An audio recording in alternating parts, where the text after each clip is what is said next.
What's up, everybody? I'm Ethan with Fight Me on This. I'm Jill at CoachJill.April. And we're back.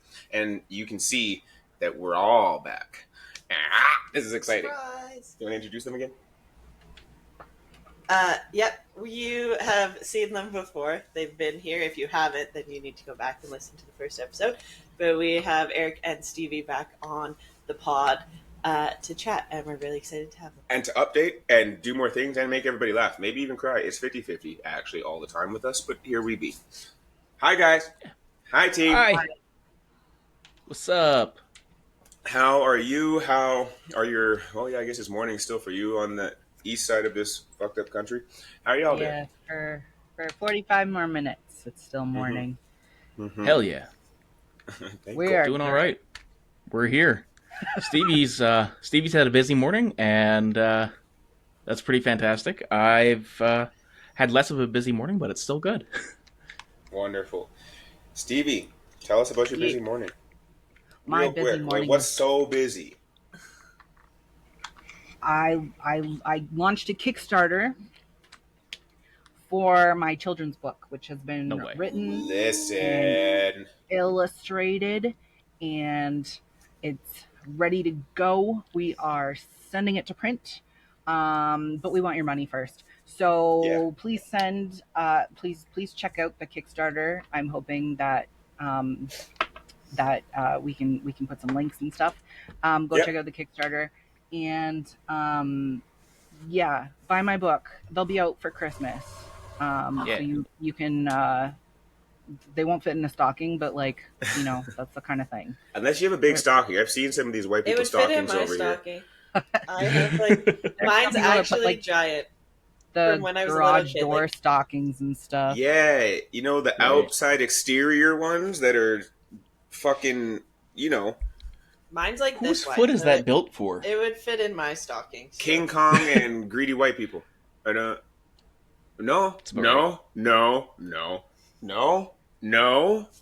Yes. Am I wrong? Head, you sit there. Anyways.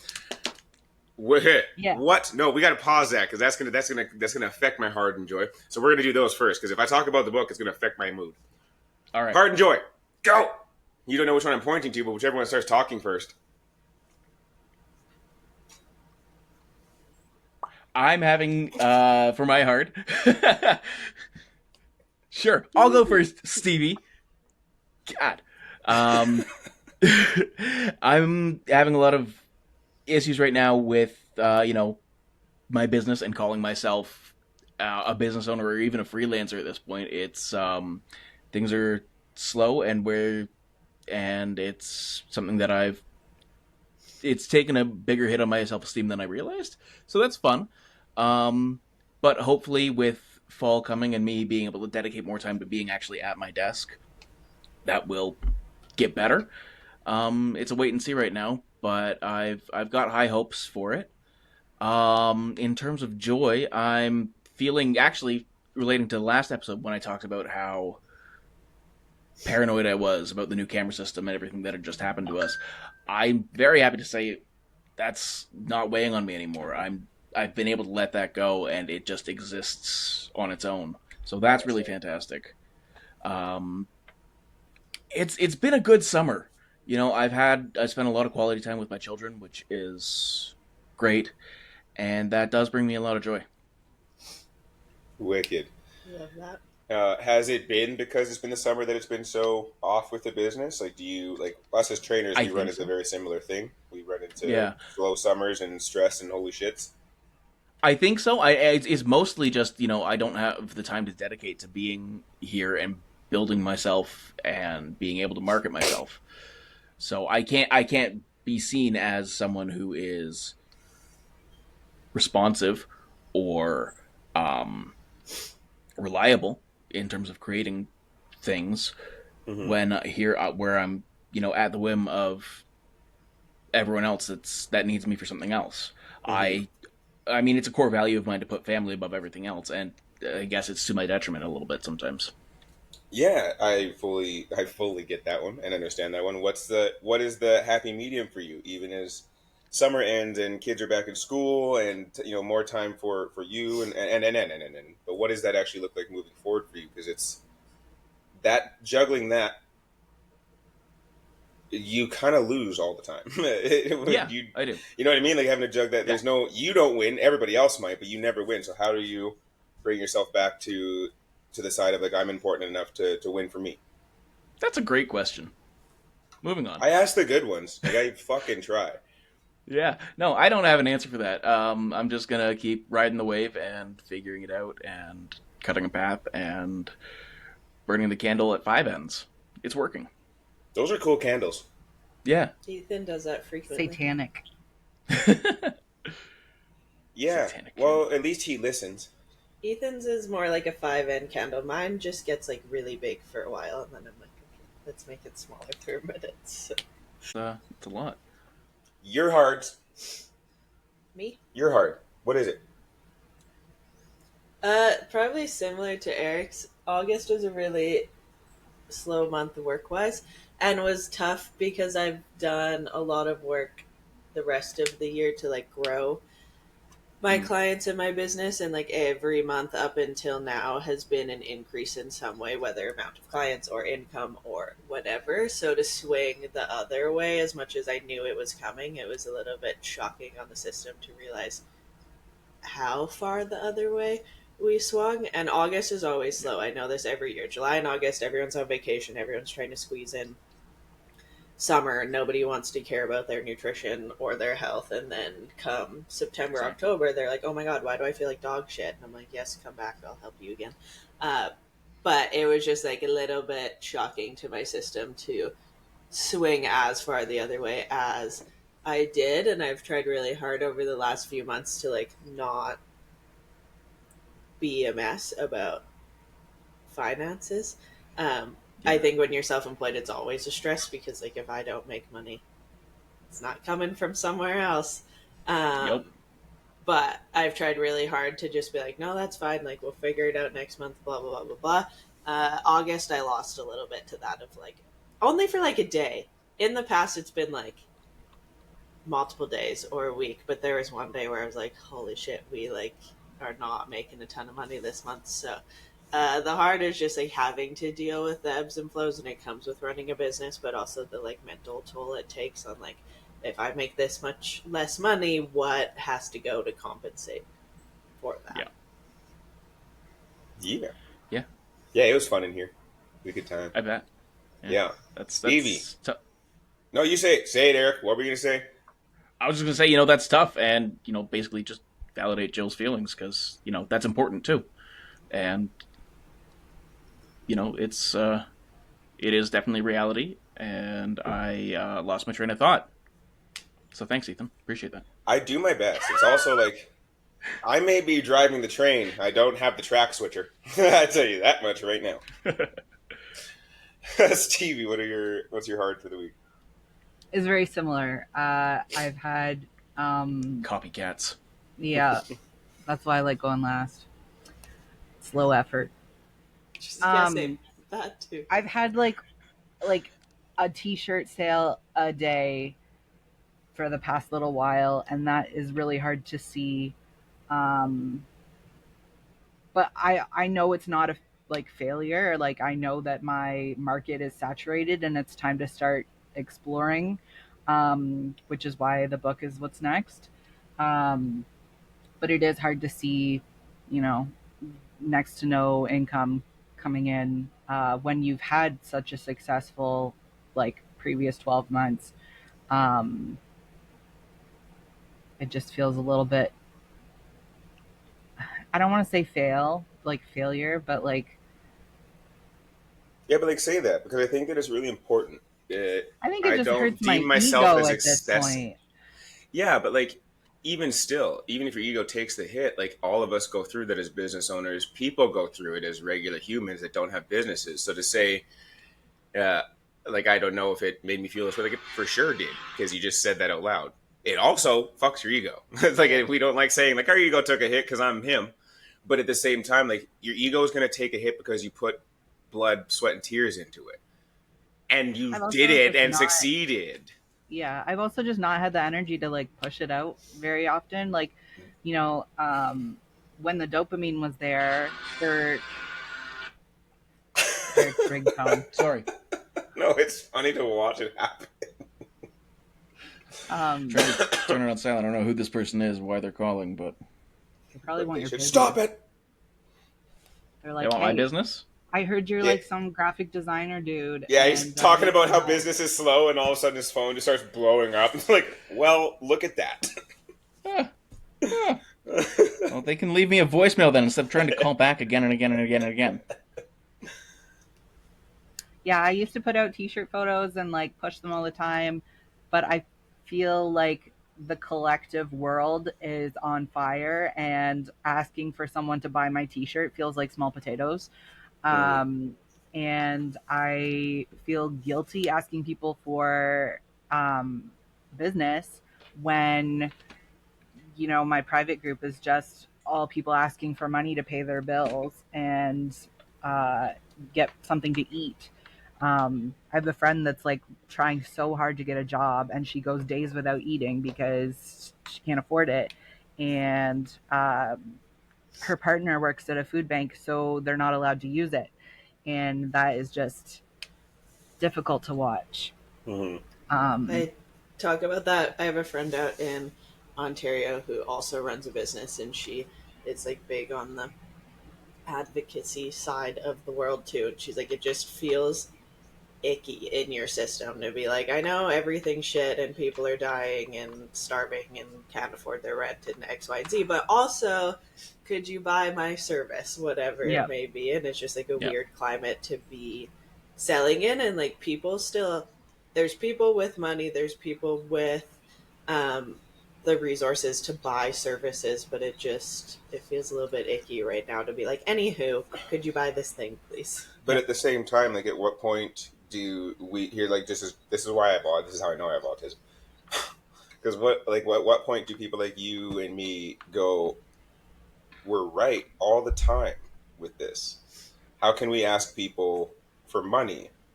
But like, we didn't start out with money. Y'all remember? We were traders. Mhm. We were skill for skill. I have, you Yep. have, I don't, you don't. This thing. Yeah. So like, at what point is it like, yeah, Stevie, send me like 5 of your books, and I'll put together a program for your house for the next 3 months to train.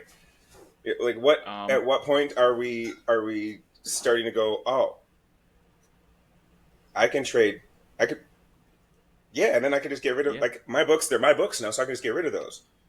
I can just hand them out. Now Stevie's name's everywhere. Like, at what point do we go, we're right? We can't beat the money thing. When the cities stop trying to take the money for us to have a place to stay warm and dry. And I think that's the biggest problem for most people is like, as much as we can product swap and trade services and blah blah, that doesn't pay rent. And like the big people don't give a shit if nobody has money. So we have to keep making more money to be able to keep a roof over our heads, because those people don't care that nobody can afford to buy eggs. So the capitalist beast is hungry, and we got to feed it. Yeah. To your point, though, I've thought about trading art recently, because I put out like my stamps and stuff online, and people say like, "Can I buy that?" And I'm like, "No, I'm not selling it." Yeah. But I have thought about just like, you know, the people who are going to appreciate it the most are the ones that can afford it. So, you know, what do you have to trade me? Let's trade. Let's barter. You can have some of my art, and I want to know what you have. And I would just want to do like an auction to see like what people bid. I didn't know that markets run off this trade system. Like, I have been, because I've been modeling and shooting content and stuff, and I didn't know that secretly the vendors trade shit they make. I did not know that shit, which makes perfect sense. I spent all of my money, time, and effort making these things. I have lots of these, and you have something cool over there, and you go and you look, and I'm like, what did you just do? It's like, oh, I just traded one of mine for that. I'm like, it's because we're ashamed of it. What? It's because we're ashamed to bring something home when we're supposed to be selling and making money.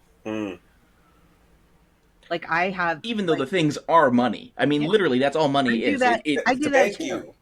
I do that too. I bring home trinkets from markets when I'm like supposed to be selling t-shirts and bringing home income. And like, I come home with a little dish with you can't see it because I'm blurred, but It's a little dish with a guy with a strap on. So like,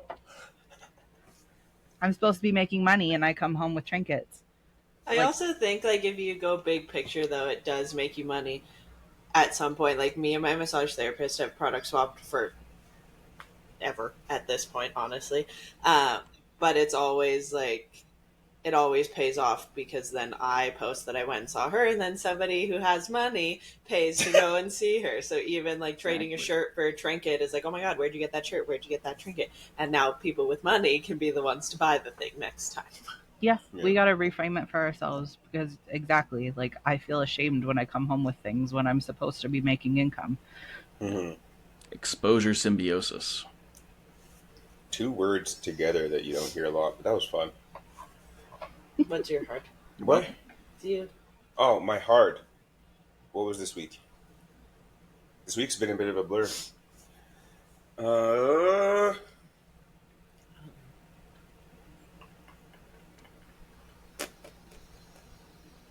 I don't know. There's been lots of hards mixed in with all the good lately and the joys. Did we talk about Carry Fest? No. No, we did Carry Fest last weekend. After doing Carry West the weekend before that, and Carry Fest was a different energy, different vibe. It was, yeah, it was a good time. It was sad. We had a major event happen during the parade. We had a 15-minute stop somewhere in the middle, and nobody could tell us why until after, and it trickled through the community very slowly. Calgary does their Carry Fest different than we do. Every band brings a king. I'm the king for my band. Jake Quellen is the fucking king for his band. There's different. We all get one. In Calgary, they're not set up the same way. The king is an honorary position for the whole parade. It's a singular king that leads the parade. The king died on parade. He had a fucking heart attack while in costume, and they had to like get him out of the costume into the ambulance into the hospital. And 10 hours later, and he never made it. And I like outside of like being the king for only 2 years and how much joy it brings to me and everything in my being, like hearing that this, like, it was a crazy, I don't know this man, know nothing about it, but to have that tie of this position in this version, in this community of honor and being able to bring it and to literally die on route was heavy and hard. Like, that's crazy. Not old enough, like old enough to have a heart attack, everybody is. Like late 50s, early 60s, if I'm not mistaken. Healthy motherfucker. Like, you watch him, he's running, jumping. This fucking thing is 20 feet tall. And that was just it. So I would say, like, the heart is just that. Like, the community at a time of building in their biggest parade yet. Like, we came down from Edmonton and helped them build it out. To have all that joy to be just thrown. With someone dying in front of everybody is crazy. So I would say that's hard. The community lost a big member, a poignant figure in the Black community, but also for the community at large. So I think that outside of not being able to sift through my hards this week, that would be one of the hards we experienced, or I experienced. Yeah. That's rough. Yeah. What? I don't even have any words for that one. Yeah, that's. Yeah. You know, it's always sobering when something like that happens, and then, you know, handling the fallout of it. It's always weird because, like, we were annoyed that we were stopped for so long. Like, all of us were like, what the fuck are we doing standing here for 15 minutes? And then you find out after, and you're like, oh, never mind. It's fine. But, like, in the moment, we were like, why the fuck is the parade Well, like, even the people were kind of like, why is everybody just dancing here? Like, what? Nobody's moving. Like, we're 15 minutes. We're standing there trying to dance to different songs, and you maybe stop for 3. Like, every band, at least in Edmonton, every band performs a dance for the judges. So there's like every 10 to 15 minutes, there's a 3-minute window where they perform their dance. You don't really notice it because you know how it goes. It drags the line along. So when they go, the end doesn't move for 10 minutes. Yep. So like you don't really notice it, especially me who's going side to side. So even if there's a 5-minute stop, you're kind of like, okay. But I didn't have my king costume. I just had my outfit. And we're standing there dancing on the truck, and the 5 minutes goes by, and then the second song starts, and we're all just like... And you can see that people are starting to lose energy because you can only dance in one spot for so long. And it wasn't until, we got home to the hotel and I was like, oh, I'm not going to ruin everybody's day. I'm not ruining everybody's day. Because, like, the after party is after the parade, right? It's the biggest party of the weekend. And all the bands show out. Every performer is there. So, like, nobody's killing that party. Nobody's killing anything. They put out a post publicly. And then the next day they made the announcement. So it was like, everybody was out when they made the post. Like, it came through at, like, 10 o'clock at night. And then they released their video the next morning saying, this is what happened, yada, yada. But, yeah, just wild. Still joyous, still a great time, and just, like, this overarching, like you said, sombering, sobering moment of, it's just that fast sometimes. Oh, I'm going to add another sobering shit. In both parades, Kerry West and Kerry Fest, because of what happened in Vancouver at the Filipino Festival, right? I've never seen that much police presence, which I hate, but riot and protective gear. Not for the people, for the parade. They had car flippers surrounding every corner, like 15 car flippers on the corners lined with police and fire. Every bank that we made into an open corner had a fucking protective wall on it. Especially in Edmonton. Like Calgary, it seemed a little bit less intense. Calgary was a little bit more lax. Like Edmonton, when you turned off Jasper Ave, not that matters to you guys, it was like the whole bend of the road was just like covered. Yeah, and like that intersection is a 4-way, double lane, all way. So it's a span of shit. And there were probably 20 car flippers lined up. And every 3 feet was a police officer. Every 8 feet was a fire guy. Like, it was intense. Like, you have to really, like, you see it and you're like, what the fuck? And then they tell you after, like, that's because of, like, we have to, that's why all of these are so serious now, is because we have to beef up security because of what happened. It was like a moment of, like, wait, am I in danger? Like, Edmonton's in the real world and we forget about that all the time. Yeah. Yeah. That's, I mean, at least, silver lining, they were invested in protecting the parade. Yeah, it was, and that was me. Like, I don't do police. Y'all know that. But in the back of my mind, I'm like, I'm actually impressed that steps were taken. Right? Like, that's wild. We need to see more of that. That to me is the sort of community building and fostering that is a good step to take. Yeah, I agree. It was alarming at first because you see them as you walk through, and then someone goes, like, that's because of what happened. They stepped up security and you're like, damn. Yeah. Well, at least we matter. This parade matters enough. That's cool. Noted. As Jill's tried to get us to shift, technically we're on Joy's, and Eric shared his, but like remind people what they are. Oh, yeah. Really, Joy's being with my kids this summer, being able to, watch them experience summer in a way that, with more capacity for memory. Mm-hmm. I can see those memories being made in real time, and that's really neat. Also, we've had a really transformative summer for our not-for-profit that we run. We've gotten a lot of really good attention and been able to do a few initiatives, and it's been great to see that progress for something that felt like it was so slow and stalling, to see that life being breathed back into it. It's really exciting to see that too. But awesome. Mostly the kids, I guess. Yeah, I like it. Yay. Yay. My joy was my birthday. It was my birthday on Friday. Happy birthday. And like, thanks. Joy for, I get, maybe not everyone's going to think this is weird. I used to make my birthday a really big deal. Like, I would be like, we have to go away, or I have to like do something crazy. When I drank, it was like everybody's going out, blah, blah, blah.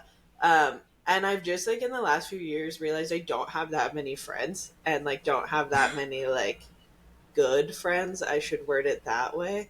And I just am like over spending time around people that don't actually care. And it's just not worth it in my brain anymore to be like, let's get a group of people together for one day to pretend I have friends. Like, I won't see them for 6 months, a year, whatever. And we didn't go away this year because we have like 3 trips in the next 3 months. So 4 and 4 months felt like a lot. So we usually go away for my birthday and Ethan's birthday, but we're in Kelowna for September. So we're like, we'll just use that as like a combined thing. Yeah. And I had a moment of like, should I invite people over still? And then I was like, no, why don't I just spend time with people that I know actually care about me? Ta-da. And like do things that are fun for us. So like we went and got our nails done, and Nice. they match. Nice. They're like coordinated. I wouldn't say matching, they're coordinated. Which we've talked about for a minute of getting like coordinated nails. We went to Denny's twice because you can get free breakfast at Denny's. So I made the joke. Eric's like, I'm learning how to celebrate my birthday. What do you mean? I made the joke, like we were out in the morning and we needed food, and I was like, well, we could go to Denny's, like you get a free Grand Slam. And then I made the joke, I'm like, wait, do you think you can go to a different Denny's location? So we went to 2 different Denny's. The answer is yes. Nice. The answer is yes. Like Denny's is still a probably billion-dollar corporation. They can give me a meal free twice. Right. So we went to Denny's. We only have one Denny's in London, and it's attached to the truck stop by the 401 highway. We have is it on a Flying J? It is. Yeah. We have one here too. There's like 3 of those that like on the outskirts of all our major highways that are attached to the Flying J's. And then I think there's like 4 other Denny's that are actually in Edmonton. Now that I think about it, we got a lot of Denny's. Yeah, I think there's between 7 and 10, if I'm not mistaken, throughout the whole. But it's like one of the only 24 hours, so it's like a no shit they're open. Well, there you go. Yeah. Yeah, no, we've got the Denny's. The Denny's. That's fair. Well, you can get one free breakfast. Yeah. Or just wait till shift change. If you go for breakfast and dinner, like there's no way that they whole remember you.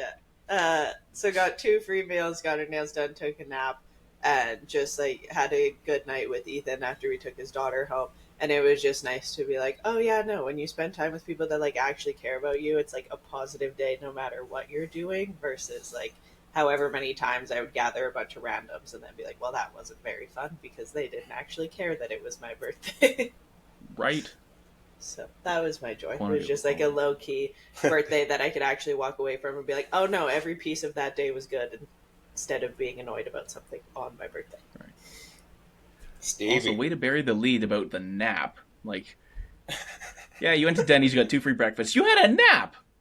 I am a big napper. It's a big reason why I won't have kids, because I've said this for years. I'm like, if I want to take a nap on a Saturday afternoon, you can't do that with small children kicking around unless they're also sleeping. And that... Stevie's fucking face.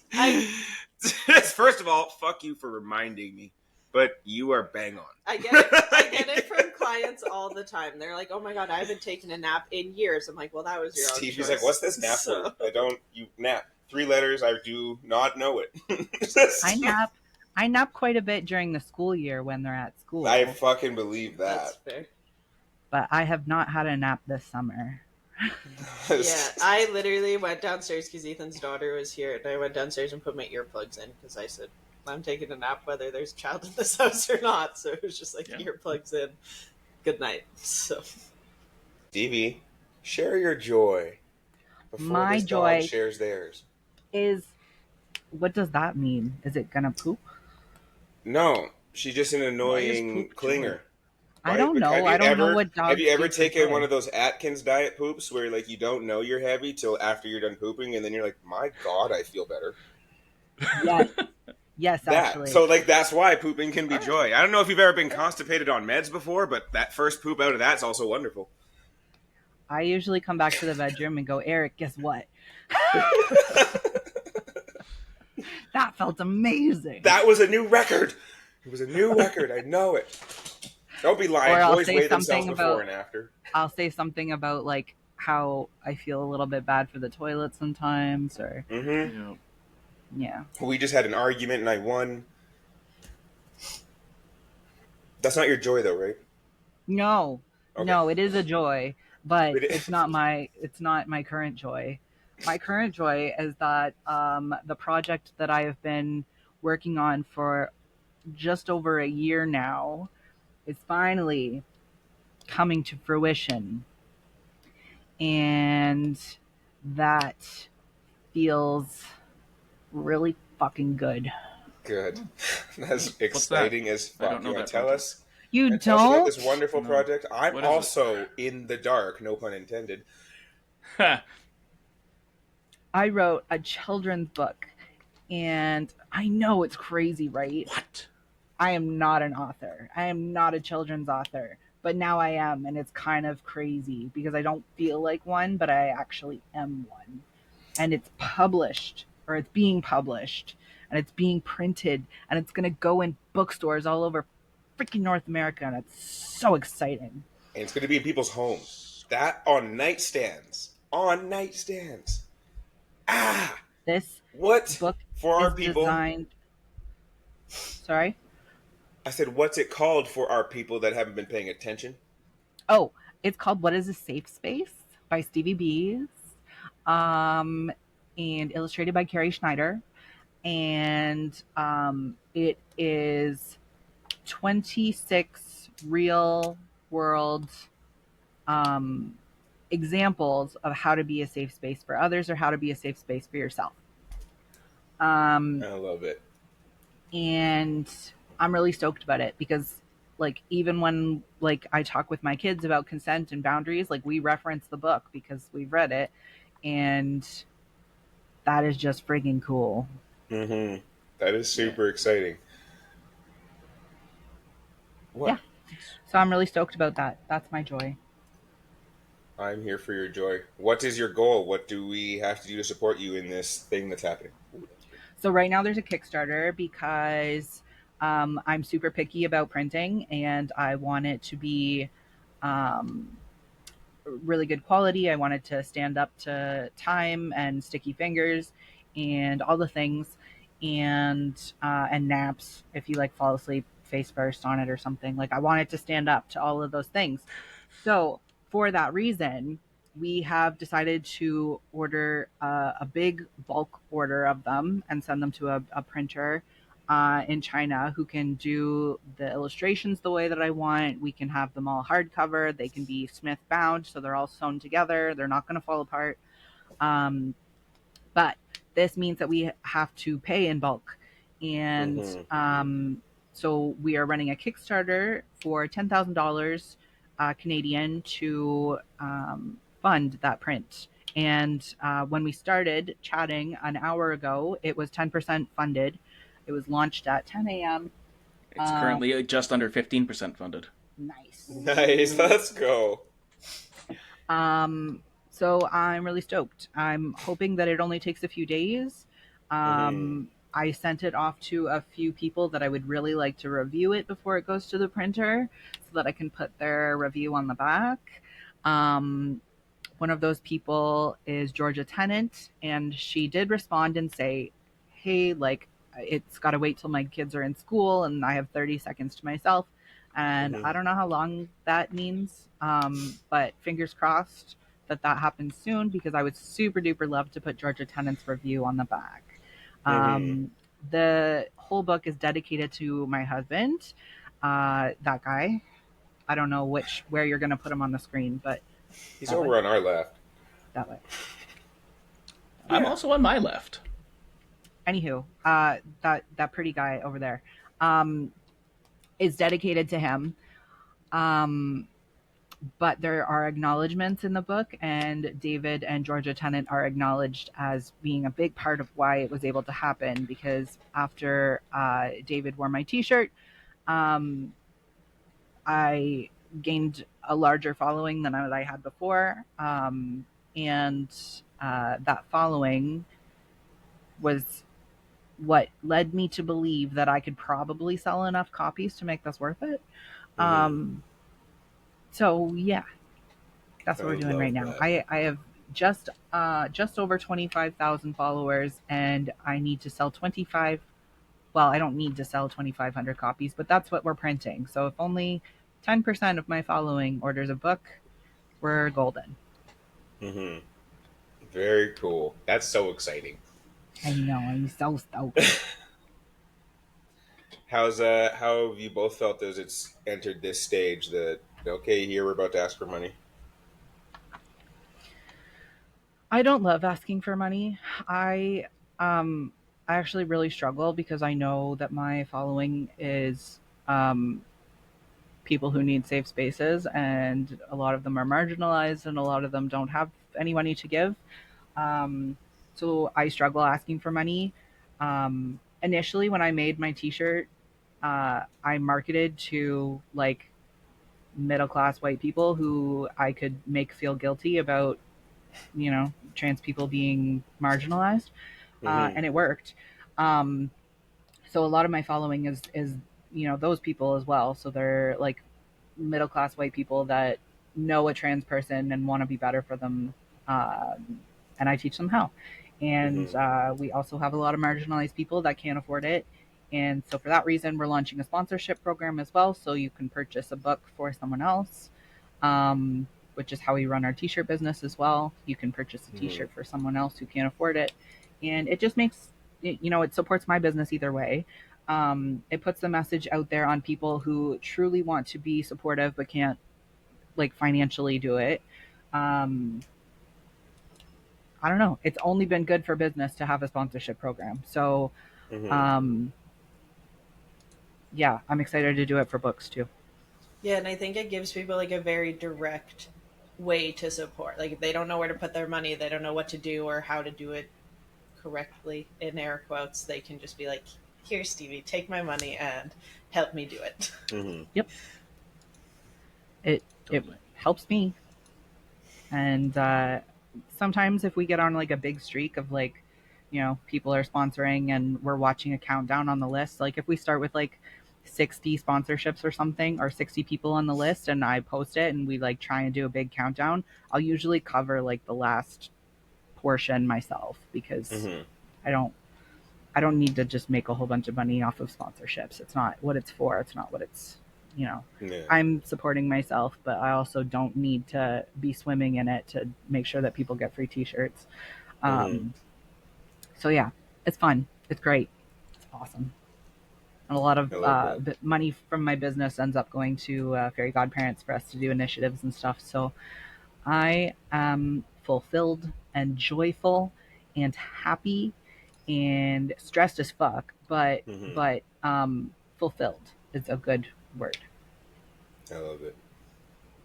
What's your joy? My joy, I mean, outside of the newfound joy of this being our 1 year episode, um, I think like it's been a pretty good summer. It's been a very busy summer for me. The busiest summer I've had in a while, like actually busy, not just because I had to be a trainer and make money, but to be modeling as often as I am, to be shooting BTS content the way I am, to uh, be breaking into the modeling world the way that I'm getting to now is lots of fun. I'll be in Kelowna for Fashion Week next month. This month, fuck, it's like here, which is Yeah. super exciting. It'll be the biggest show. I just found out I'm going to walk for two designers instead of one, which is not expected, which is really cool. I Incredible. am super excited for that, and just the whole experience to go down. Jill and I get to share a birthday in Kelowna, but also to have it be the biggest event that I've been a part of as a model, and to have my name out there, and to you know just have more reach for what I do, not just as a model, but as all the things that I have my hands in. Modeling seems to be a cool outlet to gain more reach and traction with what I do. Every time I do a show, I gain more followers, I gain more ability to speak to people, and have the mix match of crossing all the things that I do. So yeah, I think the joy is just the this chapter, as hard as it's been, it's also been fulfilling and setting me up for whatever the fuck is next. No idea what that looks like in any form of my life, but just to be at a place coming into the fall where I'm ready to go and still traveling at 100 miles an hour and not necessarily scraping for the fucking summer was so slow that I'd have nothing. Like, as much slow as it was, I also gained two businesses. Like, I started meal prep and I started this and the other thing. So it's having to find where people choose to spend their money is, and still have it be a part of what I do in this life. Um, yeah, I think that it's fun for me to be able to offer more stuff with the things that I do, and to believe that it's worth the effort in doing all of these things that I do for me. Now I figured out how to package it for other people. That's awesome. Yeah. Incredible. Yeah. Yeah, it was a busy summer, but it was yeah. cool to watch you do your new things and things that you like actually want to do.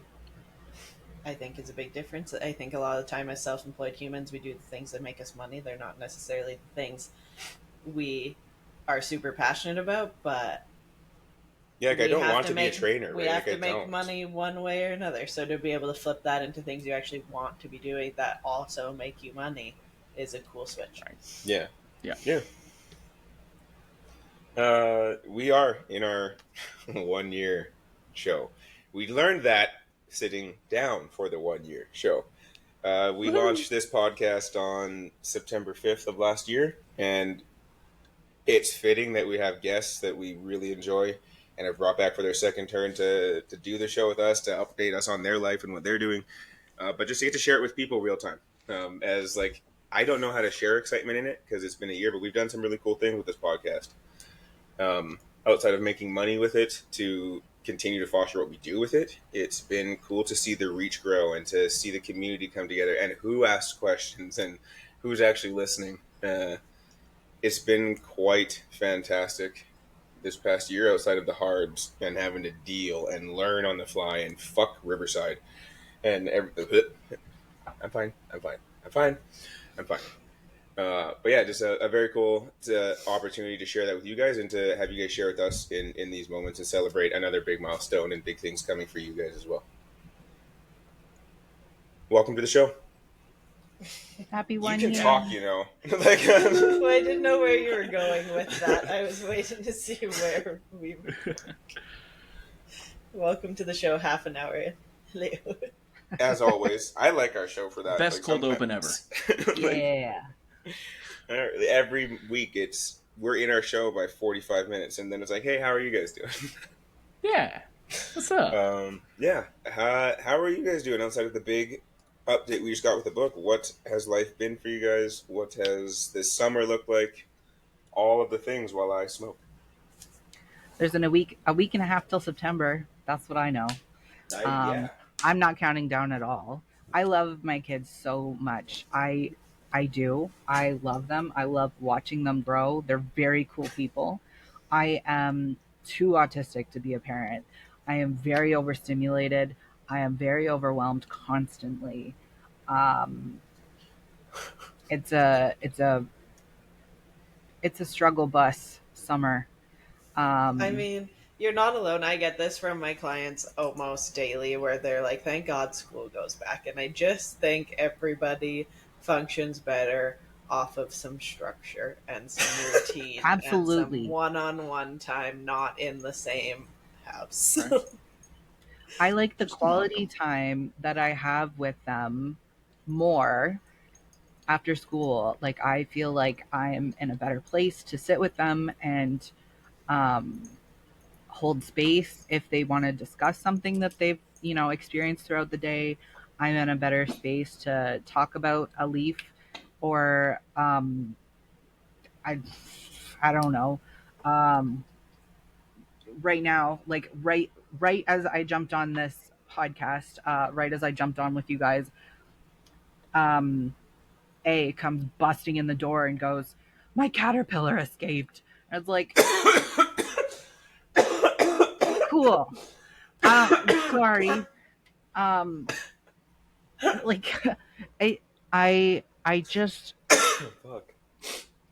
I want to be more present so that I can be there for those moments. But the rest of the time, it's just like, that doesn't feel important to me.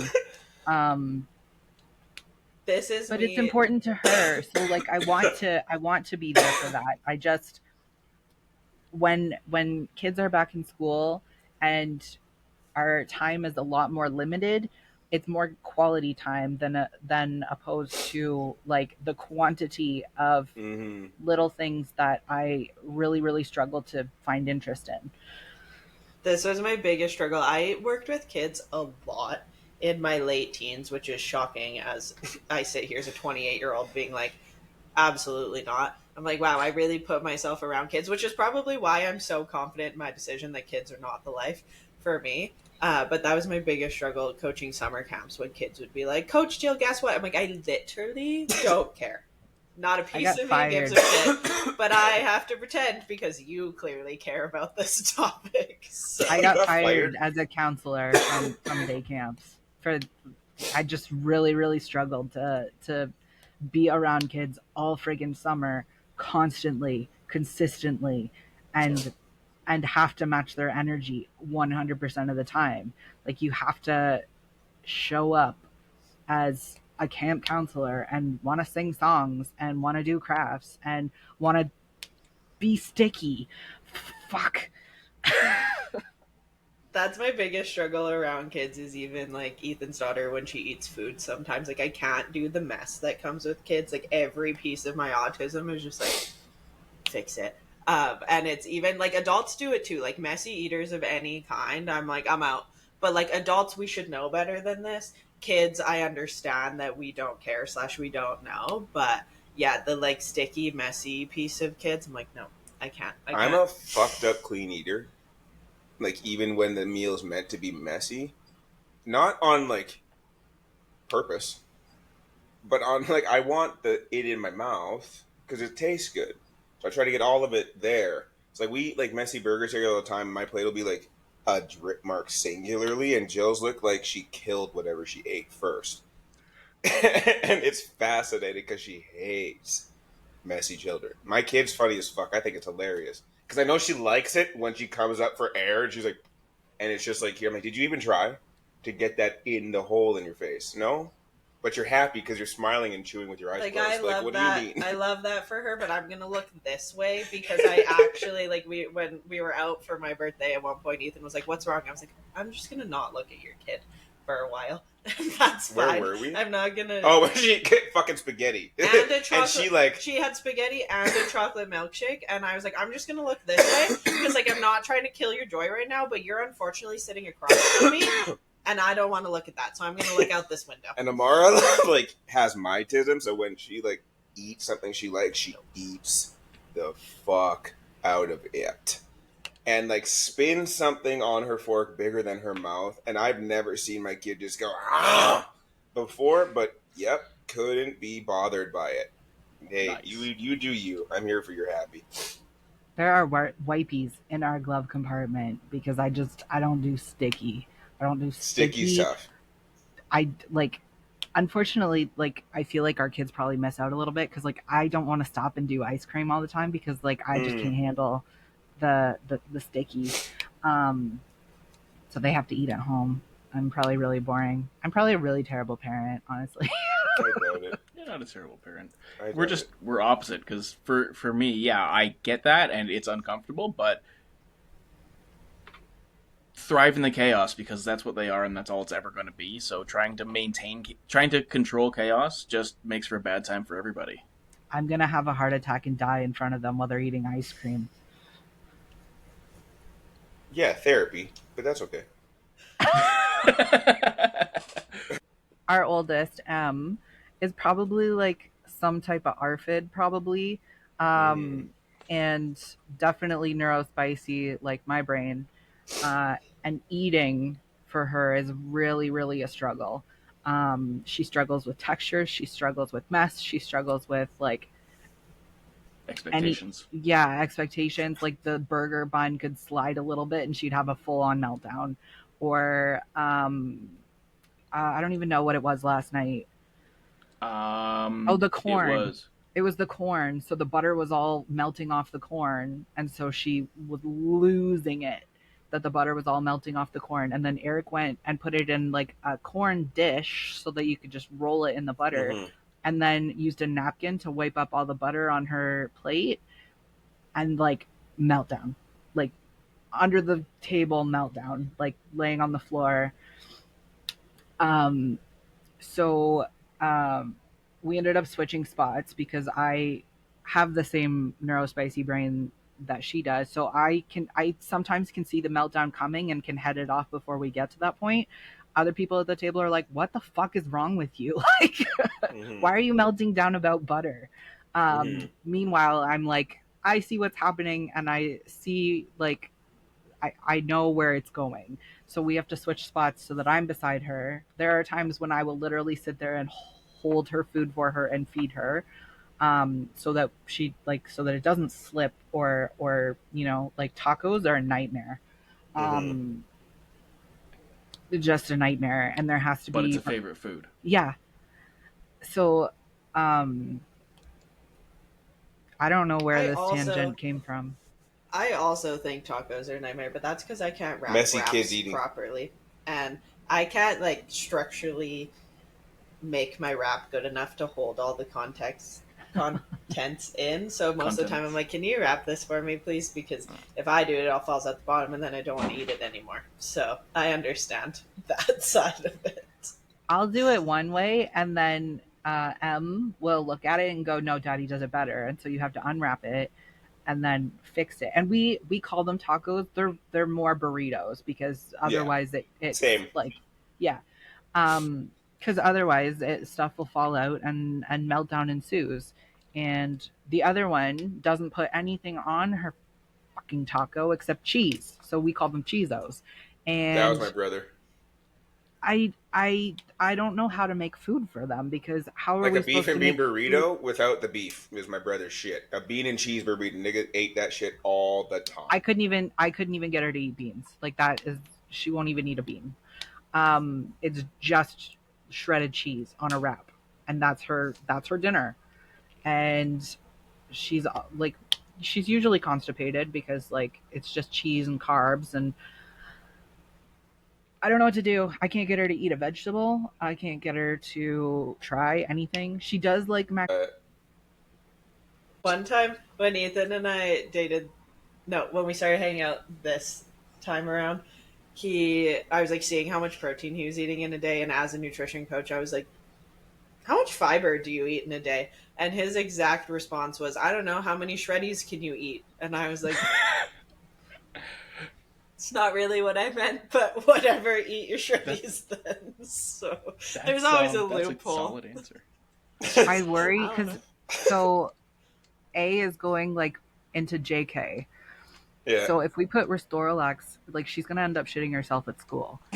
And no, like it's not a full, because they're not full doses. I don't use the full dose. It doesn't matter. Never. She trusts farts, and I don't trust her not to trust farts. Nope. Something. Life is an adventure. Something. Not that kind. Yeah, usually it's just old people that say don't trust a fart, but really it's most adventurers. I mean, if you have liquid shits and you trust farts and you're an adventurer, all the power to you. I mean, if you could go for distance. Like, even your khaki ones are stained, you dumbass. Hey, don't you remember the trip in June? They're still stained from that. Fuck. Maybe you should come back for our spicy episode, our subscription episode. Because you didn't even flinch, and anyone else would have been like, sorry, what did you just say out loud? I just didn't hear you because you're talking so quietly. I think you need to turn up the gain on you need to wear your headphones, but those are in the garage. Oh, not us. Okay, good. No, not you guys. I have all of my volume turned up as loud as it'll go, and you are shouting, Eric, but them, no. Yeah, I'm shouting. I'm like yelling, and I can't turn our mic up anymore. This isn't us. It comes in like I can see that I'm maxing out our volume right now. Our little green bar is like. Well, then Eric needs to back away from the microphone. The microphone is this far away from me. Well, when I talk into my microphone, you guys all lose your mind, so I started putting it. No, that's great. That's great volume and gain. That was wonderful. I'm not gonna lie, you sound like a boy when you put the mic that close. Well then, hello. Like, I knew it right away. Fuckers! Like, you go into like a storybook voice when it gets that close to you. What do you mean? That's just turns into an ASMR. Like dead, episode. Yeah, straight up. All of it. I'm like, oh, there's Stevie. Hello, that's wonderful. Hello. Hello. That's. Want to talk about butt stuff? Let's talk about butt stuff. So I say, yeah, hold on, let me get the mic. We found my topic. I'll say it louder. Hi, Mom. Oh, no shit. I really hope your mom's not watching. My mom doesn't watch this, but I know that your My mom mom- watched it the last time. My mom confirmed the other Your day mom that watched she this one last doesn't. time? Tough sell. She hasn't finished it yet, but I bet I'm not for moms.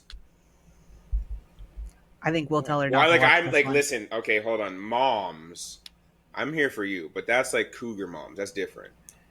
Mommy, I'm not. What the Mommies. fuck? I'm There's scared. a bird on our window. hell yeah. Like it just landed on our screen. Nice. Oh, What it's kind of really bird? not. What kind of bird? A magpie. A magpie. It like hooked itself onto our screen on our window. Magpies are so pretty. They're We don't really have a lot of medium. They're annoying Go ahead, cunts Steve. here. no. They're really similar to like jays. Yeah, they are. They're in the same family. Same family, but they're the motherfucking cousin that nobody invites to dinner. Shut up! I'm serious. Like them here, maybe they're better where you are, but magpies fucking suck here.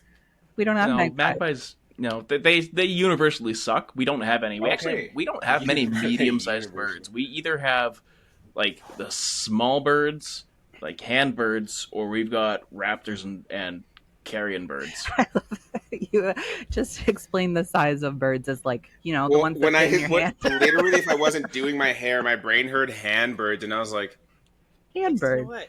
I immediately was like, one I could just grab out of the air. Just, Right? A bird in the hand. is worth two in the bush, but that sounds naughty, and I don't get that one. Well, I don't hey, get that white one people, either. look. Okay, you're not that kind of white, Stevie. Eric seems to be the one that has the information, so I'm going to go there. What the fuck All does right. that mean? It means, sure, there are a lot of birds that are out in the wild, but you've caught one. That's way better than trying to redouble your efforts and get a different one. Oh, You've got you one. already got it. It's like, Yeah. there's more. You've already but got you it. Don't You exert can let yourself that for one something you go. might not get. Yeah. What's the okay. difference in our whiteness? Exactly. What's that? What's the difference in our whiteness? You're trans, Okay. and so you come from a group of people that understand closer to my life what it's like to suffer for the way that you exist in this world. That's a different brand of white. What does that Eric have to is do also with the nerdiest version of bald white man. Looks like he has a one-up on knowing stupid white idioms better than you will, Stevie. Hell yes. So I So look dumb. there, No. no, you look I'm like okay you look don't, cool. like, you look like you don't try to fit into white boxes. That's true. So the systems that oppress me oppress you. It's that white. It's not because you're dumb. It's because you come from a version of white that understands suffering like I do, except for you can't say that out loud. So when I say different versions of white, it means don't be over there. I like Means Eric. I'm a square. He's the kind of white that I call off-white because he is still white. He passes in their world freely, fully, and gone, but he also knows what it's like because he loves somebody like you. So they're off-white. Yeah. I'm eggshell. Because don't nobody actually want to be white in a world run by white the suckiest way that it can. So to separate y'all because you're cooler than that, you're off-white, or you're just a different brand of white. I feel like All you've right. had this conversation a lot. Yeah.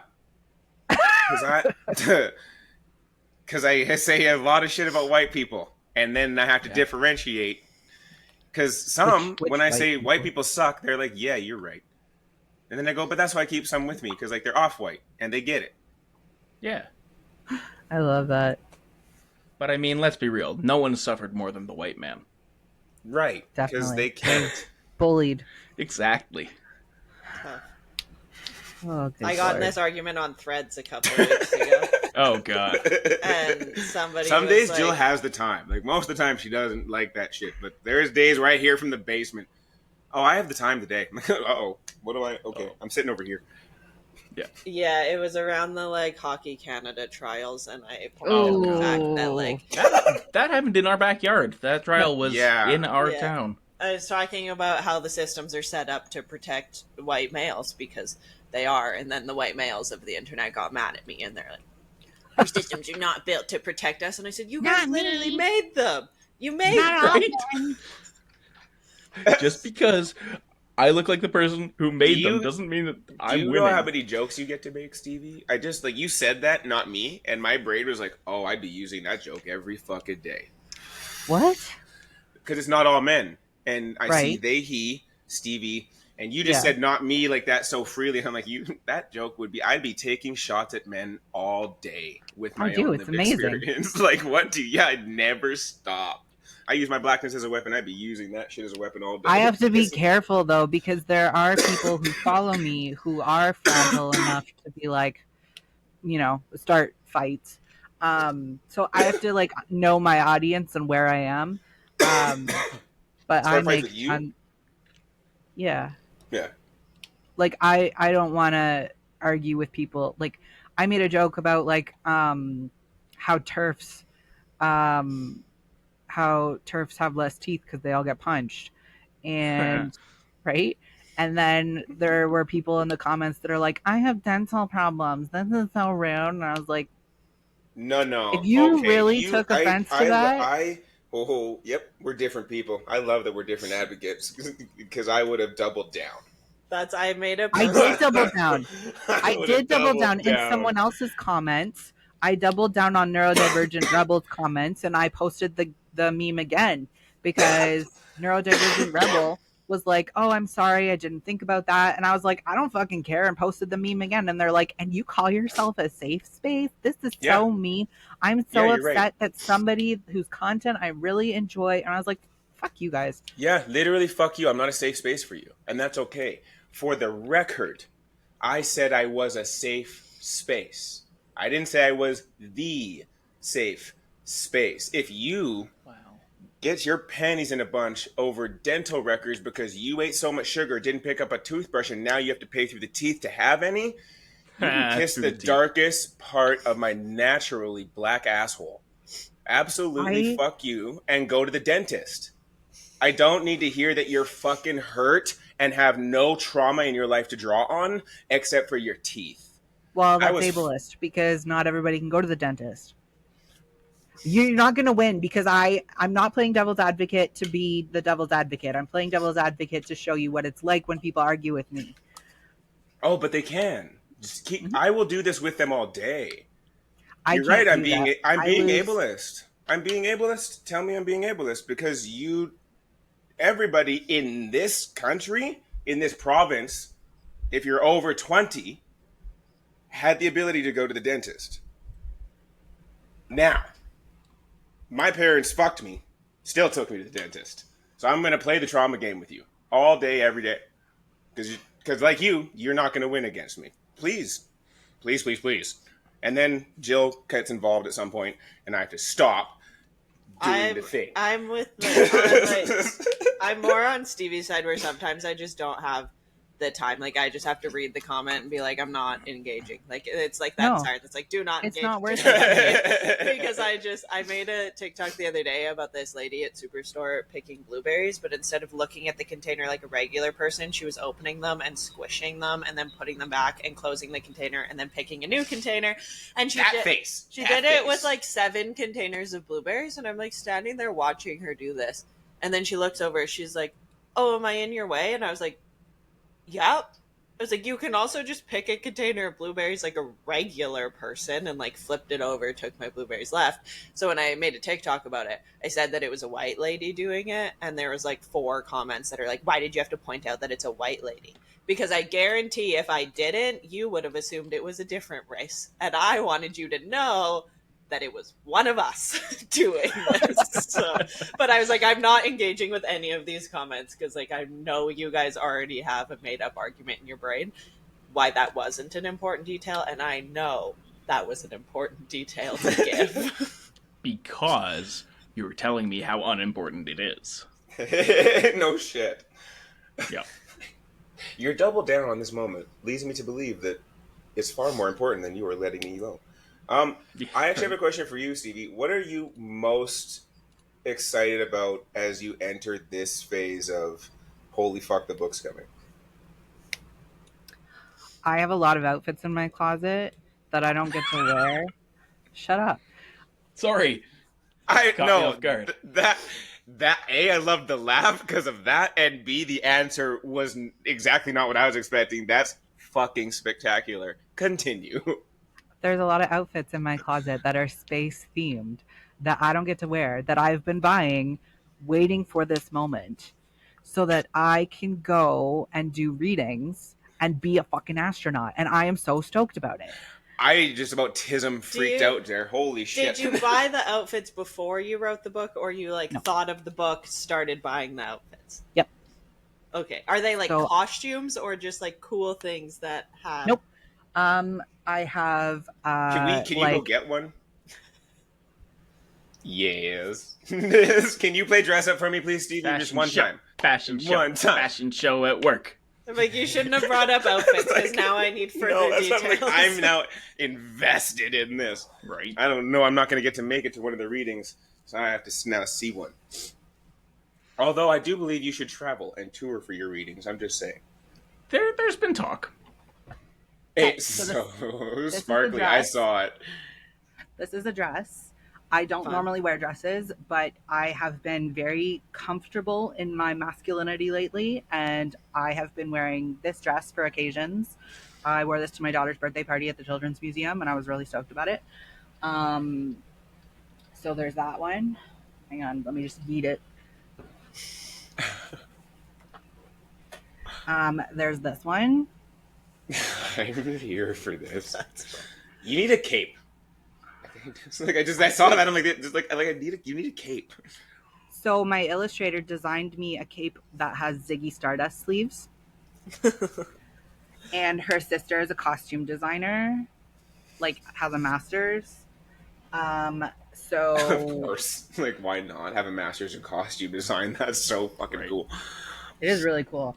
So yeah, there's more, and we have 2 closets because there's not much shit. So that was in the one closet. That was going to be my first trans joke. Right. That was going to be it.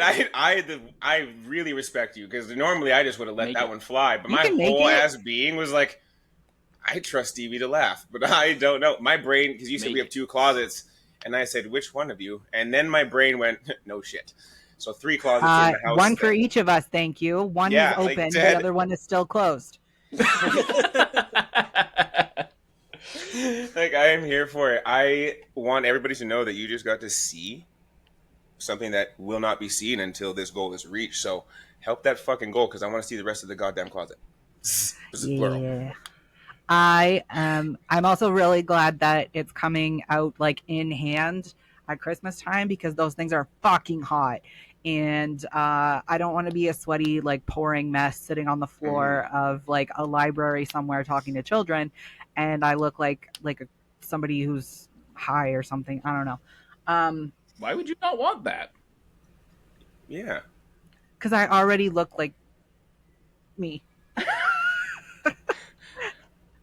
Anywho, yeah, that's what I'm most excited for. I'm most excited to go and do readings with kids for like an hour at a time, and then I get to go away.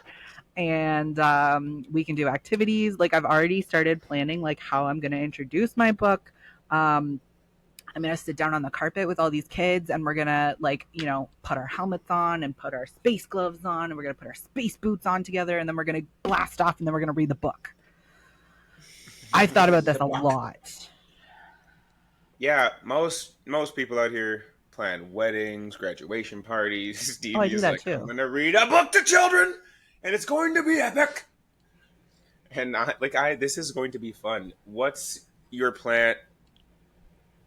Hi, what happened? Bird, dog, cat. Dog. Okay. Dog. No cats. No cats. in No this cats. No cats. No cats. I don't know. Cat's bad. Dog's bad enough. Cat's worse. What's the thing behind Jill's head? African statue. Thank you. Does it look like a dick? Yep. Ribbed. I can only see it's like it's. Oh, worse it than helps that it helps that the pyramid is not attached because the pyramid where it was. Oh yeah, that's good. I can't make the pyramid Flare out in our base. small screen here, so that's Ah. fair. You don't want to chew on Sorry. that. That's how you get curses. My brain. What? Oh fuck. Bring it on. Curse me. No, that's for the dog. Nola looked at it like she wanted to chew on it. I'm like, we don't do that shit. That's how you get curses. Fucking yeah, lay down over there, you weirdo. Hold on, So I'm gonna if find my chewing question. on it gives you a curse, what happens if you Stevie put Hush. Hold on. There was 2 sentences in my head. What was both of them? I said Stevie Hush because Stevie was going to Stevie be Hush. silly. Oh. Well, I don't know. Africans don't play that way, so it's usually don't destroy it. Technically not destroyed. Well, if it's not sealed, then it would be. Also, it might be a good way to get high, because like you never know what kind of wood they use, and African wood just be all fucked up. So like 50-50 might be a journey. You want me to ship it to you? Nola, lay down. And then on our subscription episode together, you can tell us how it went. Be like, listen, it's worse than every psychedelic I have ever tried in my life. I saw 4 dimensions, 7 gods, and Anubis said, "What's up?" That was crazy.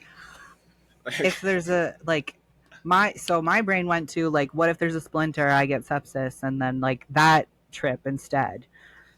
Yeah, so that's also part of the risk, but you knew that signing up. I don't think I signed up. You're kind of selling this though.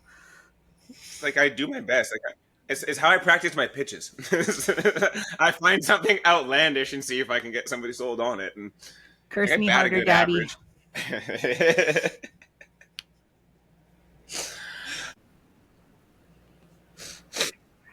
I had a conversation recently with my illustrator who was like, "Are you sure you should be swearing on Facebook? Like you said, mind fuck." And I was like, "My content has never been for children. Yeah. Like, I can swear on Facebook. I'm not going to censor myself." Yeah, no, I don't. That was also a thing, even as a speaker and everything else. It was like, how do you deliver your shit? I was like, the same way I deliver it everywhere. People pick me because they pick me. Yeah, literally that. I have this following. I have this many reach. I've spoken as many times as I have because people are listening to what I'm saying the way I'm saying it. I get thanked more for saying it and not pulling punches than I do when people are like, "Well, why'd you hold back? Why did you?" That's not. I know that wasn't you. That was. Yeah, sometimes you got to play the game. Like, but I don't because I hate that feeling. I'm not changing it. No, teenagers. I want to reach teenagers. Why the fuck would I change how I talk? They all talk worse than that. They update lingo so much I can't keep up with it. So I'm gonna keep my motherfucker, and use that with punch. So no, I also agree with you, Stevie. Like, why? Like, it wasn't.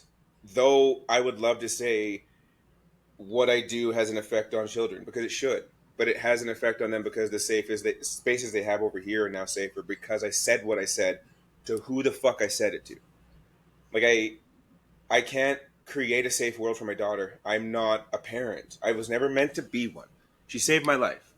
Yes, I would not have gone to therapy the way I did. I would not have done a bunch of these things to heal and to grow and to be the man that I am today for her. But I can't affect her life knowing what's over here waiting if I'm not affecting what's over here waiting. She's going to learn a lot of shit from me, yes. But also I need to pave the way a little bit. Move some of those trees. Some of those things that are in her fucking way. That's my job. I can't do that if I'm not authentically me over here all the time. She's not going to learn good relationship and monogamy with Christian people from me. But she's going to learn how to connect with people because she chooses to. She's going to learn that she doesn't have to love everybody the same way. She's going to learn that she has autonomy over what happens to her with her own life, with her own ability to say yes, no, maybe, I kind of don't want to, whatever the fuck. She's going to learn that, yes, that attitude is a beautiful tool. It's also going to get you in so much fucking trouble sometimes. Like, I guarantee, but I'll be there. I'm big. We'll be fine. But over there, she's also going to be able to confidently walk into these spaces. They're not confident right now. So I'm going to go clear them out. And I don't need a yes, please to clear that out. Hi. Where'd you go? To deal with my dog. Oh, is she being an annoying tit? Yeah, usually. Usually annoying. You can also talk. Well, I didn't hear most of your spiel because I was... Stevie had said that their publisher challenged them on swearing on Facebook while the book Yeah, it was was being made. whether or not I should be, as a children's author, using fuck and on Facebook, and I was like I'm not going to change me. My content's never been for kids. I'm not writing on Facebook to people's children. I will be like astronaut Stevie when I go to libraries and sit on the floor and read books. I'm not obviously not going to swear there, but like I'm not going to censor myself on Facebook just because I put out a children's book. Also, should your kids have Facebook? No, Like absolutely you don't not. like you don't like as you said that my brain goes, wait, isn't also we're just gonna say it out loud. The other actual problem that your kid has social media when you know what social media actually is. The issue was not that like my content should be consumable for kids. It was more because we're trying to get noticed by people like Michael Threets, who is like, the world's librarian, things like that. We're trying to get noticed by I people learned who that we just now. want to. Yeah, Michael Threets was like, he got famous by sharing his mental health struggles through COVID, and Arthur actually like made him a character. So like he's a character on Arthur Really now.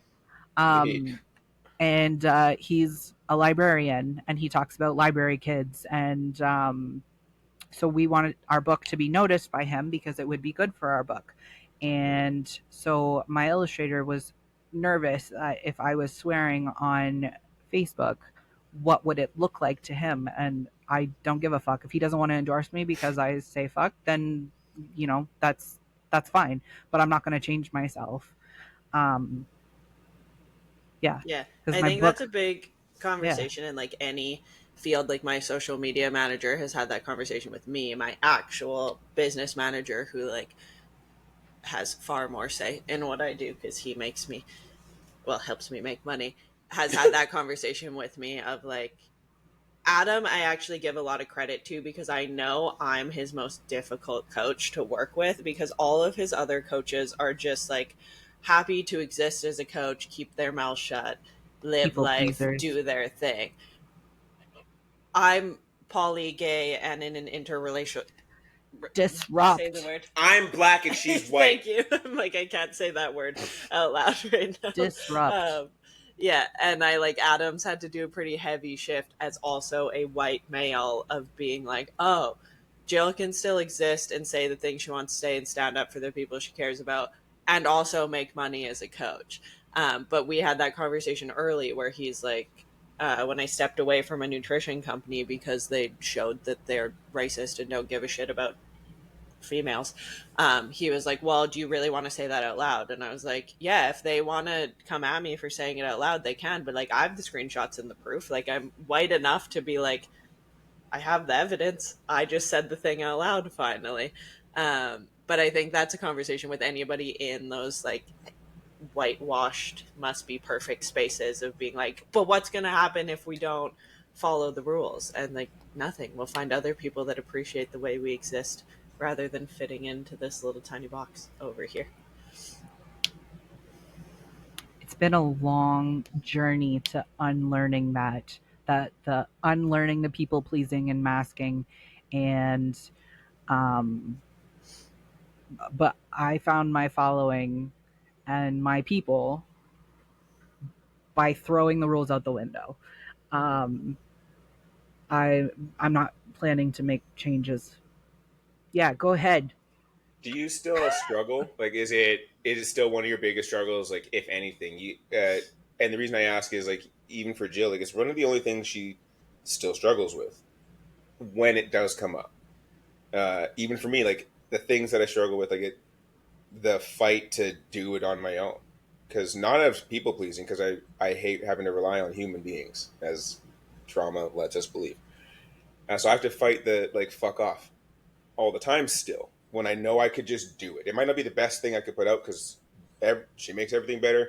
Y'all make everything better. Everybody's input always. I don't have all the skills, but like I know that I still have to fight through when big opportunities come up, even modeling, to walk for two designers in the biggest show of my life, my brain has to go to, okay, well, it's just me. I'm going to go into this gym, just me. I'm going to shut everything else down. I'm going to take this for the next 3 weeks. I'm going to be, but like that doesn't help me. It makes me worse. So yeah, I ask, like, is it still something that you really find gets in your way, or are you pretty on the other side of that people pleasing, fit in, find boxes, here's a rule book? I think I'm already kind of on the other side. I could be mistaken. Eric would probably know better than me because he's the one that like walks me through it. Um, but like for me, like I don't get a lot of opportunities. I have to make them myself, which I'm totally fine with because then I get to do it the way I want to do it. Um, but like nobody ever approaches me and goes, hey, like, do you want to collaborate or do you want to do this? And I don't have to like decide whether or not I'm people pleasing or being authentic because I don't get those opportunities. I'm the one that goes out and gets them for myself because I want them. And I don't know. I feel like I'm still like doing the groundwork to get those opportunities. Um, but I can tell whenever I've like done something that upsets people and I have to backtrack and figure out, like, that's when I spiral. And I spiral for like a good week before I'm able to come back from that. And like my content suffers, my reach suffers, um, my ability to do anything suffers. I usually lay in bed a lot and can like Eric has to go turn on the shower for me so that I'll actually get up out of bed and go and do it. Um, so like in that way, like I can feel when it's off, when I'm not being authentic, when I'm struggling, when I'm not feeling like myself. Um, but in terms of opportunities, like they don't present themselves to me. I make them. Mm-hmm. Does that answer your question? Yeah. Okay, cool. And Eric, feel free to chime in. Sorry. I'm following his high thoughts. Like, are you not there? Okay. I think there's probably a similar in our house too. Like I always have a moment, and maybe Stevie, you have it, maybe you don't anymore, where whenever I choose to put out something that could be like taken either way, controversial, whatever, there's always a moment where I'm like, and go. And then I kind of like brace for impact of like, is somebody going to yell at me? Is somebody going to get mad at me?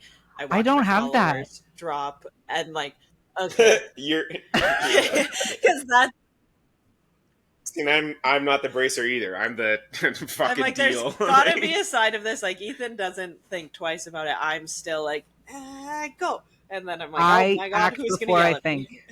I act I, before I think. I know you do. I think it's less acting before think for me. I think it's more I make the conscious decision to know.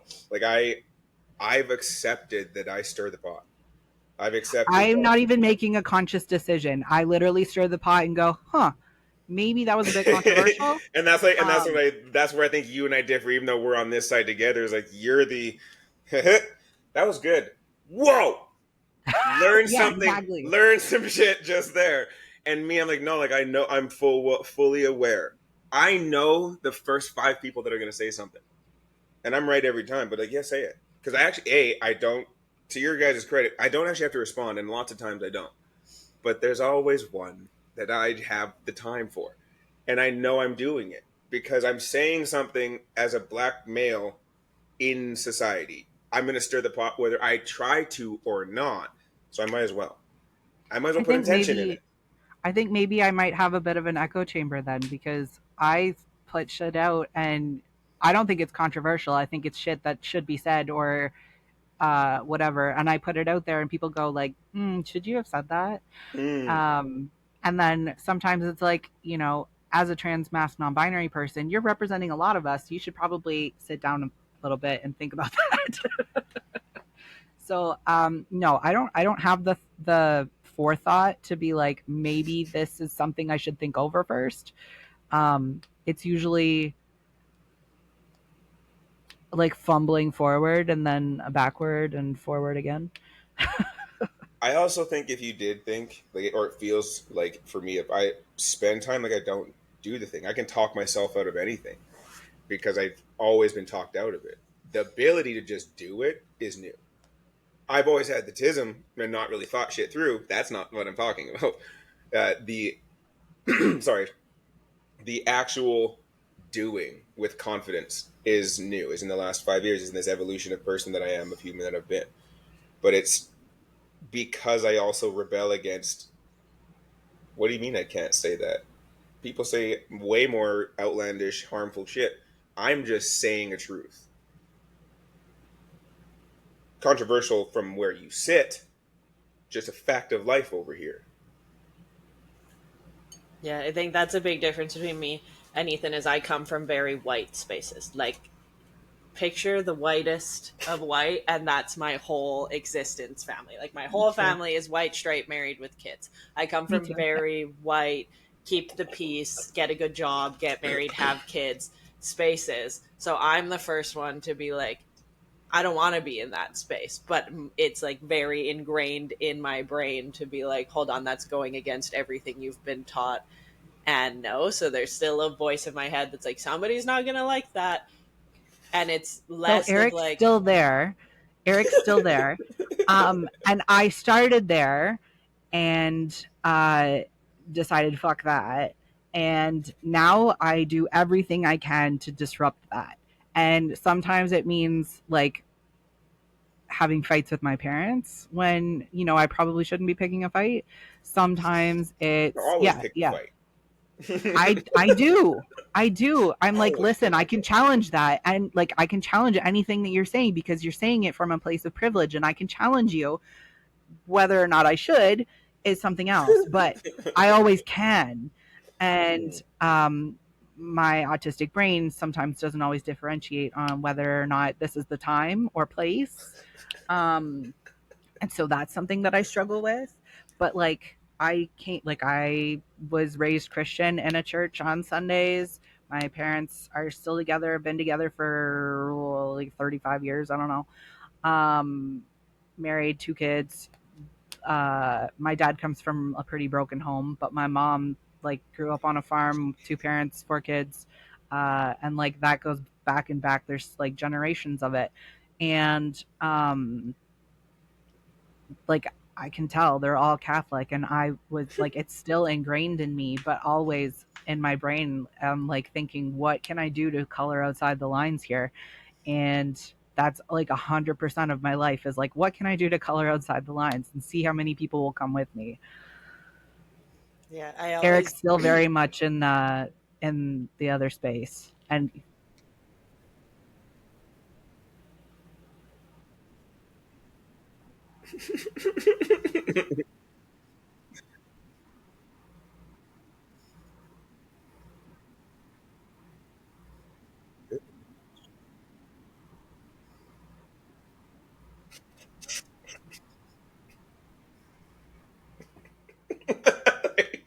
I've literally canceled orders from people that I like don't like.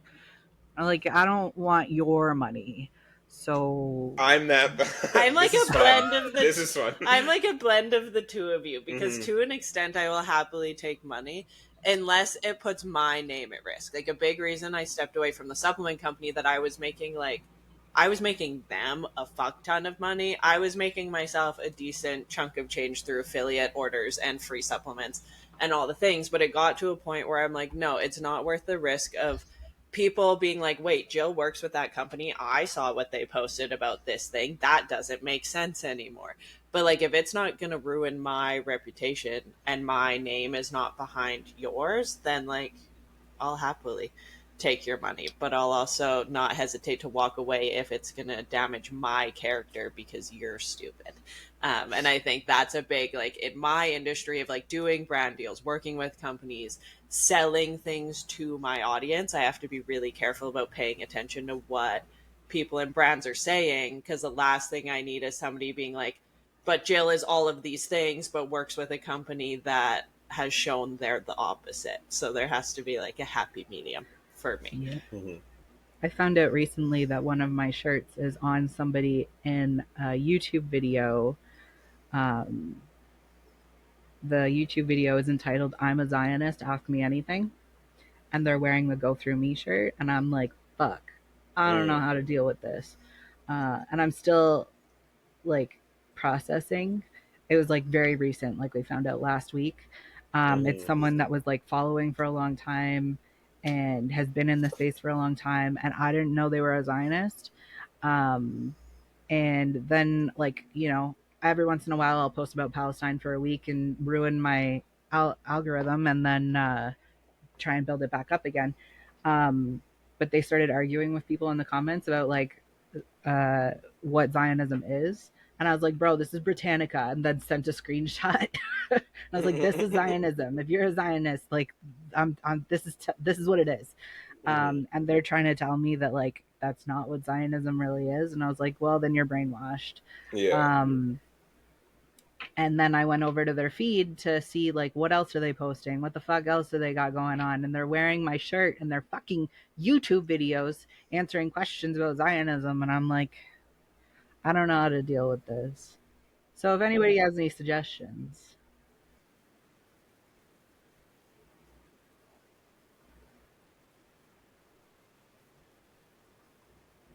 Mm-hmm. Yeah, I Yeah. think it's.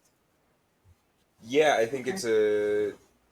Even if someone does pick it up, it'll be brought to your attention. But what are you supposed to say? I can't control who buys the fucking shirt, guys. Not And for the always. Yeah. record, this person, though fucking stuck on stupid here, admittedly posts in support of trans people over here. Whether they do or not, I don't know. But like, what you want, they're still a being. I don't control that. I support Palestine 100% of the time, all the time. You know that. If you have a problem with it, that I actually can't control your stupid either. But that, like, again, I'm here's a mirror. I don't know what you want from me. Like, literally that. There's nothing that you can do. Staying quiet on it is actually the best course of action. It's a fucking shirt. I'm sure your shirt's in weird places. I'm sure people have burned your shirt to buy it. Like, you don't know. So this is just one of those things that it's unfortunate you do know, but put it in the compartment of it's over there though. Yeah. It can't affect you. Your brand is too good. It's fascinating. How capitalist. Yeah, yeah. Like it's like fucking fascinating to me. But it's just one of those stupid things. It's yeah, you can't. But fuck you, homie. And like, there's nothing to say that you can't. There's always a reason that you get that information. Whether it's learning that there's a piece of content that you get to make as this book exits. To be, you can't control who goes to space, but you can control who's in yours. Like there's nothing that can't be utilized in this thing that's uncomfortable for you. It's just another piece. It's actually out of your hands. Thankfully, it's not something you actually want to deal with. So don't.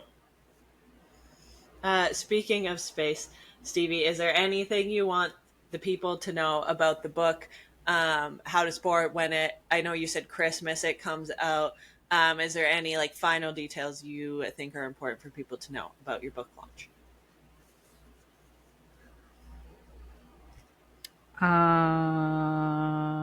Can I nerd out for a second about it? Yeah. Okay. So I initially I wrote the book while I was really high. Um, that's like what happened. It was right after David Tennant last June when everything went viral and crazy, and I spent like weeks fulfilling shit, and I needed a break. So we paused the website. We paused it for a month just so that I could breathe and not be fulfilling orders and kind of spend some time with my family because it was like I think like August at this point. We took all of August off and we came back in September. And I got really bored. Um, and I got really high and bored, and I wrote a children's book in like an hour. Um, it sucked, but I liked the concept of it, and like it was like the first draft. So we fleshed it out a little bit. I decided I did want to go like I hadn't decided actually yet that I wanted to publish it. I showed it to a few people and I was like, this is kind of a thing that I did. I think it would be cool if I like printed it on KDP or something and then like added it to my store. And they're like, this is good enough that I think that you could probably try and publish it. And I'm like, nah. And then I started like researching publishers and like nothing was hitting. It was all a miss. I was spending a lot of time and energy sending stuff to publishers that I thought like this is the one I'm going to get an answer back or something. And I spent like probably like 8 months doing that. I spent a silly amount of money on a book doula that was supposed to help me query publishers, but had never done it for children's books before. So honestly, I don't really know what we were doing for 8 months. And I didn't like where anything was going. Everything felt idle. And I was like kind of spiraling online and it was not going well. And then somebody sent me something in my inbox because like sometimes people send me like nice messages so that I can like read nice messages through all of the ones calling me pedophile. So it's nice to read those. And someone sent me a drawing that they did or a painting. And it was just like some flowers with some bees or whatever. But her watermark on it said Carrie Schneider, illustrator. And I said, are you an illustrator? And she was like, yeah, but I've never published anything. And I was like, cool, you're perfect. I want you. And I asked for some samples and like I paid for them and everything. I got these samples done and I really liked everything that she was putting out. And honestly, I don't know how she's not published yet because like she's very underrated at this point. I don't know how she's not published. Somebody needs to grab her. But she also like, when we got to the point of like, okay, we're actually going to publish this book, the illustrations are like coming out, like she's doing like one a day kind of thing. I got to the point where I was like, I actually don't like the book anymore. I don't like it. And started like panicking and she's like, okay, what do you not like about it? And I was like, it doesn't feel right. Like the message is there, but I don't like it. Like something's not right. And I went and like talked to like some editors. I went and talked to like some other people that are in the publishing space and I showed them and I was like, I don't like it, but I don't know what's wrong with it. And they're like, it's not long enough. So you need to make it longer. And I was like, cool, I think I can do that. I can flesh it out a little bit.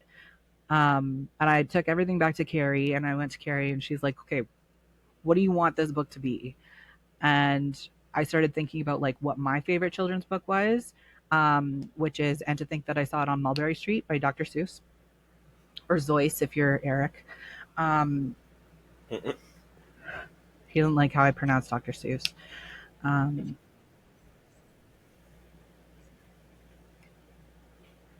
Anywho, so we didn't have time for that today. That's why I didn't say shit. That was Dr. Seuss, actually.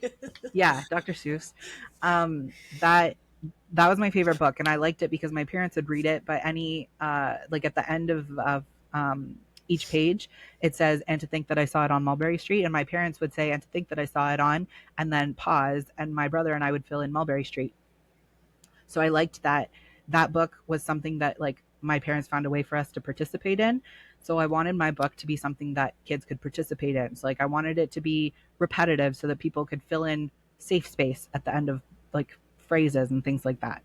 And we learned that Mulberry Street is actually written in a meter called anapestic tetrameter. And it's a meter that Dr. Seuss invented when he came over on the boat. It was the meter of the engine on the boat. He wrote all of his rhymes to this rhythm on the engine.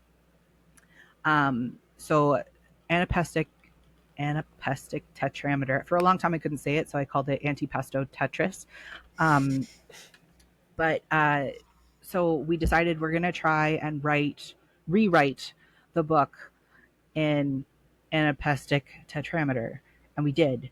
and now I really like it. Yeah, I really like it a lot. I like reading it. I like looking at the pictures. I am proud of it. I'm stoked about it. And so yeah, that was like my big nerdy rant that I didn't get to talk about this morning because nobody asked about it. But there you go. Well, thank you for sharing your nerdy rant. I'm glad you like your book this time. That's important, Yeah. I feel. I think so too. Here it is. We That's only exciting. need 30% to do the down payment, so we can send it to Sick. print. That's awesome. Just in the nick of time. We love to hear it. That's a good positive ending, and now everyone knows how we got to the book, and I'm excited for people to get it and read it. And as somebody who also supports an author, even though he doesn't call himself an author, I think one of the coolest things is seeing like Ethan's book in people's houses. And I'm excited for you to get to experience that too, of like, oh my God, people put that on their bookshelves. Cause I think like when I lived in my apartment, not with Ethan, I displayed his book like in my living room. And I remember sending him a picture and he's like, that's weird. And I'm like, well, you wrote a book. And now I can be like, I know that guy who wrote a book. And I think that's cool. It is cool. Yep. Any final thoughts, feelings, comments? From anybody? You guys. Yeah. I'm hungry. Same. Me too. No. All right. Well, on that note, we should all go feed ourselves then. We will link in the like show notes caption. I don't know what it's called. Where you can find Stevie. You guys know where to find us, and we will link any info about the book so that you can have one in your living room or kids' room or wherever. Wherever. We'll take that. Thank you so much for joining us again.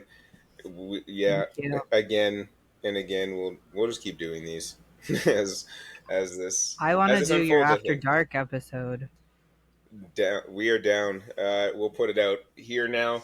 If you have questions for Jill and I, for Stevie and Eric on our next episode, the After Dark, the subscription episode, the fun one that you have to pay for to come sit with us in here, please ask. Ask them. Ask us. It's gonna be fun. If you want your questions asked, ask them nicely, but there's nothing too intrusive unless you ask it like a motherfucker. So there's that. Thank you for joining us. We love you. Good luck. 25%. I'm calling 50 by end of day. I'm calling a down payment in the next 2 hours. Yeah. I hope so. I'm calling I'm calling a down payment in the next 2 hours. The fuck, white people and their hope. Like Jesus Christ. We're just allowed to have it. Calling. We're allowed to have it. Yeah, black people don't get hope. It's one of the privileges we don't have. Skin color allows us to hope for things. So, help them get there. We're going to share the links. I will try to get a story out today so we can support this climb. We love you guys. Thank you for being here. We'll catch you later. I've been Ethan with Fight Me on this. I'm Jill. I coach Jill.April. See you next time. Peace.